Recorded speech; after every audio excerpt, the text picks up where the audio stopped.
Hi, Tom here. Could I speak with Bill? Sorry, he's out. Can I take a message?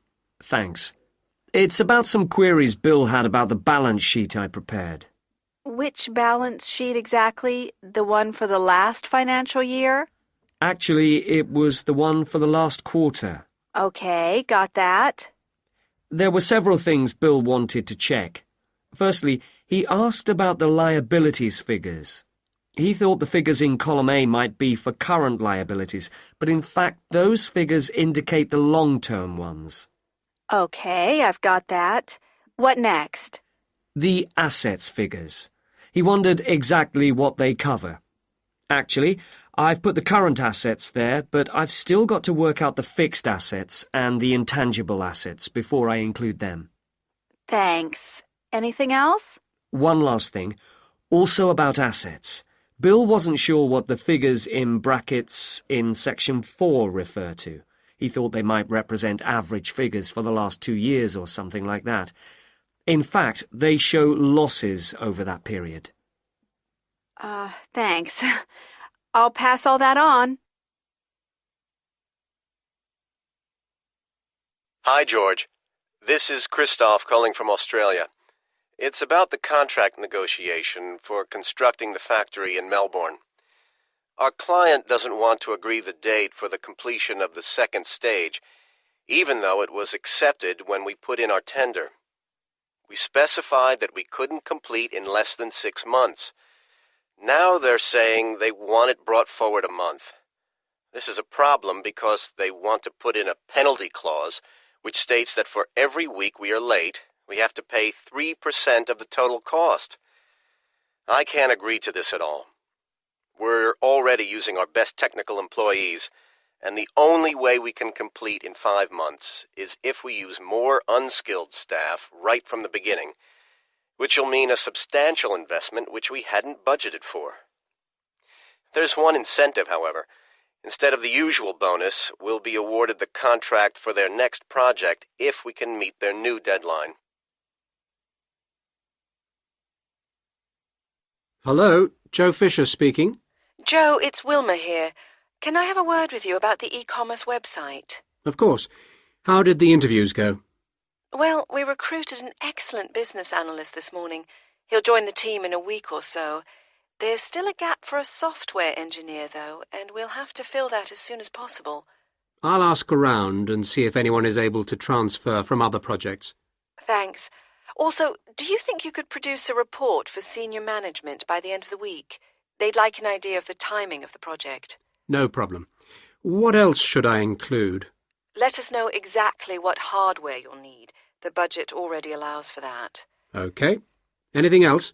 Yes, when you describe the project, would you make sure you spell out the objectives in clear, straightforward language?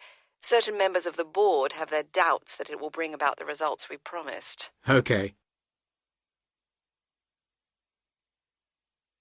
13. We all forget how hard interviews can be. Applicants walk into a strange room and face what can be a long line of unknown people who fire a lot of tricky questions at them. It's not surprising that their minds go a complete blank. If you're the interviewer and you make an effort to put the interviewees at their ease, then they're more likely to express their opinions coherently and give you a chance to assess them properly.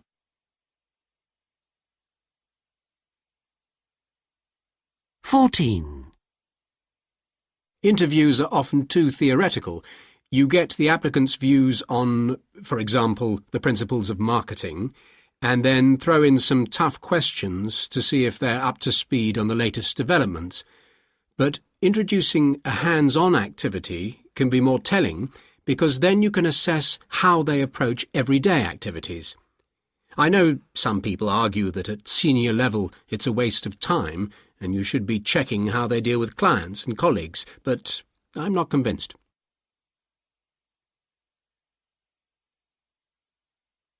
15.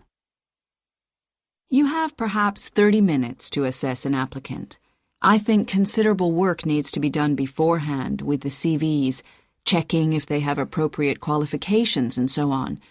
What you can't get from the application, though, except from references, and I don't find those very reliable, is an idea of how people act in the workplace. I focus on that by asking questions which should reveal how they'd react in different circumstances and with a variety of colleagues.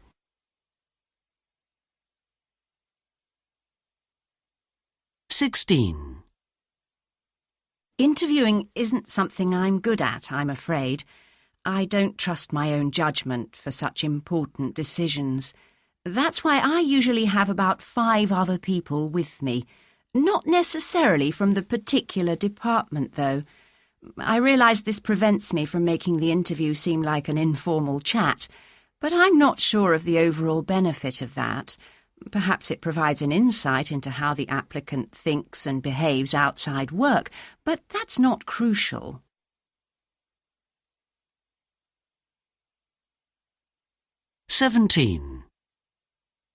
One's trying to assess so many different aspects of potential employees. Time's limited, and you can get bogged down in asking challenging questions relevant to particular duties in the job description. It's easy to forget to allow time for applicants to find out things that are relevant to them. It's sometimes seen just as a courtesy or a way of making them feel comfortable, but it can give you real insight into how they think and react to the post. 18. Well, we'd put together what we thought was an excellent team for the project.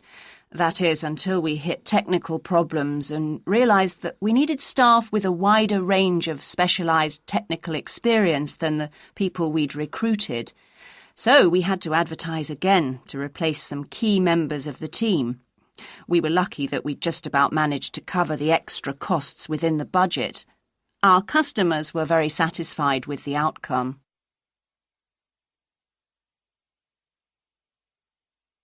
19. Although we had minor problems with suppliers from the start, these were easily overcome. Initially, I thought we'd underestimated the cost of the project, as it was so tight most of the time. But we managed to avoid an overspend. It was a very stressful time. However, it was the breakdowns which really upset the staff, and I wouldn't have blamed them if they'd walked out on strike the 5th time it happened in a week.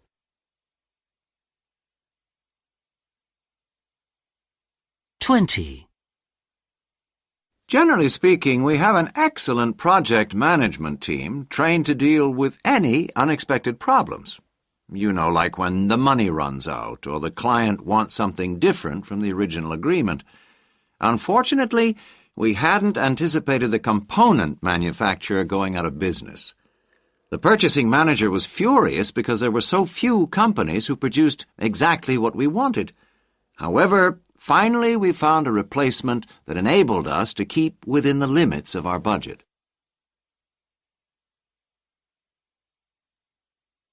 21. We've done several projects in this country, and the best thing about working here is that suppliers are very helpful.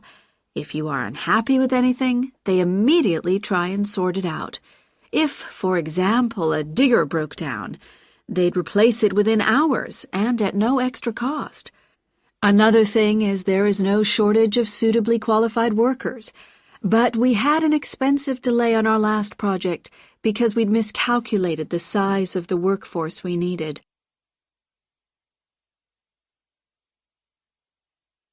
22. We spent so much time making sure that our employees would be comfortable working in such difficult conditions. We warned them about what to expect, as well as checking that they had the right qualifications and experience. We thought we'd anticipated every possible problem. This time, we were proved wrong when the supplier sent us different trucks from the ones ordered.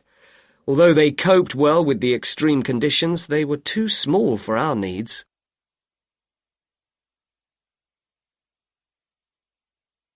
Next week, Healthway plc, the health and beauty chain, gets a new chief executive.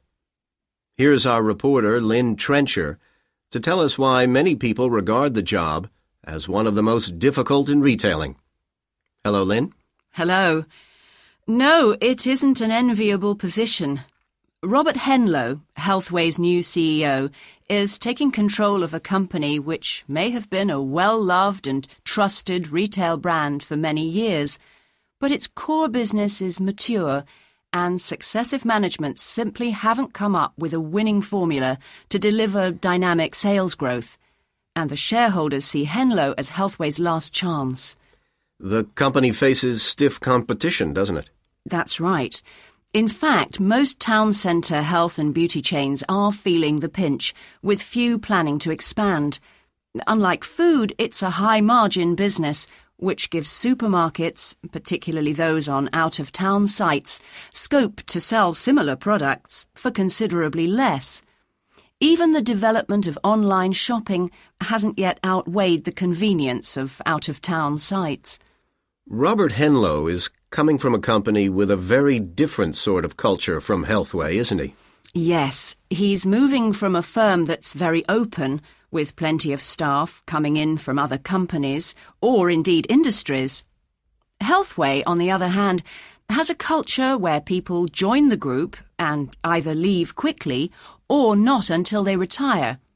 It's famous for breeding its own managers, and outsiders have traditionally not been welcomed.